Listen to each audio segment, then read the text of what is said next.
Hi, I'm Tim Gideon for PC Mag, and today we take an in-depth look at the Apple iPad, launching April 3rd. It doesn't come with much, just a sync cable and a power adapter. No earbuds, which is surprising given the minimum $500 price tag.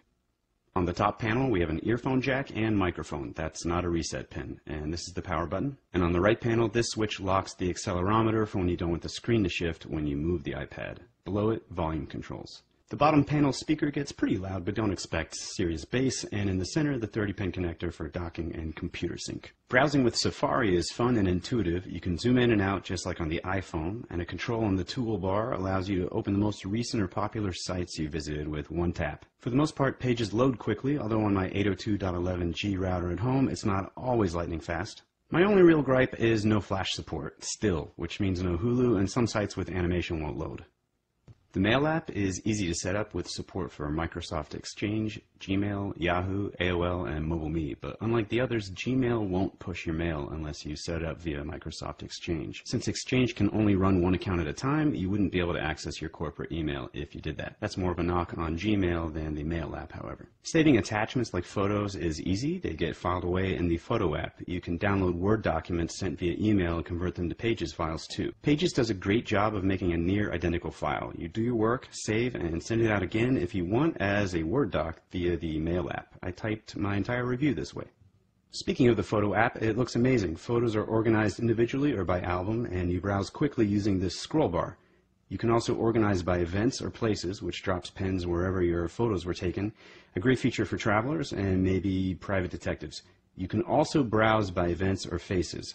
Look, this is our friend Liz. Hey, Liz. One stealth use for the iPad might be as a digital frame when you aren't using it for anything else. The 9.7-inch screen's 1024 by 768 resolution does wonders for high-res images. The screen size allows for more information to be displayed at once, hence the iPod app looks similar to iTunes on your computer. Clicking on an album will display full-size artwork.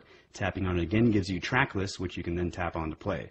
For some reason, Apple opted not to use Cover Flow, the horizontal browse by cover option that looks so cool on the iPhone and iPod Touch. Seems like it'd be a perfect fit here, but oh well.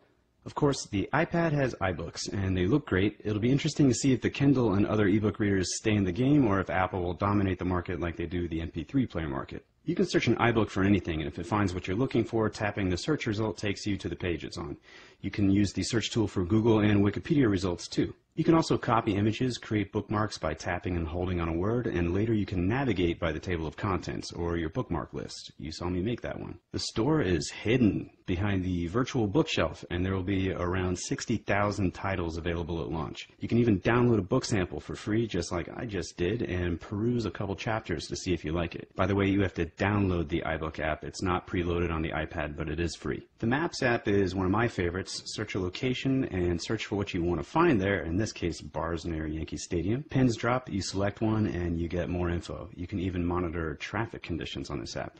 Not bad. Keynote is one of 3 iWork apps. I'm not an expert with PowerPoint, but I made a presentation, granted a pretty weak one here, within a few minutes. Numbers is for creating good-looking spreadsheets. I found it a bit less intuitive than Keynote. And Pages, which we checked out earlier, was mindlessly easy. All 3 iWork apps are $9.99. We checked some beta versions of third-party iPad apps, and they're pretty impressive. The Marvel app will guide you bubble by dialogue bubble through a comic book if you wish, or you can just zoom in on images. This periodic table app blew my mind. If I had this when I was a kid, maybe I would have been a better student.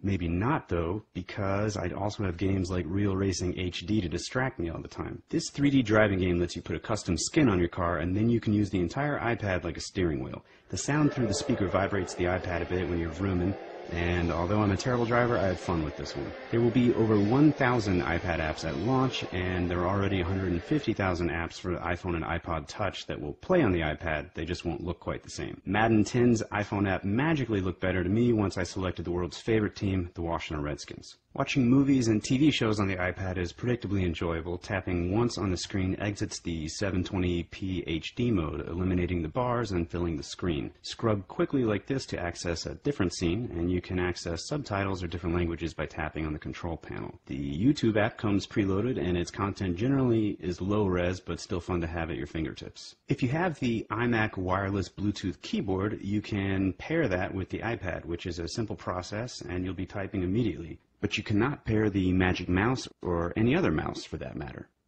There are plenty of accessories, however, specifically for the iPad. Perhaps the coolest is the keyboard dock, which charges your iPad while you type on a real surface. The Wi-Fi only iPad comes in 16 gigs for $499, 32 gigs for $599, and 64 gigs for $699. We've yet to test the Wi-Fi plus 3G model, which is $629, $729, or $829 for the same capacities. And keep in mind you'll have to pay more for 3G coverage as well. There's more to know. Check out our written review at PCMag.com, and thank you for watching.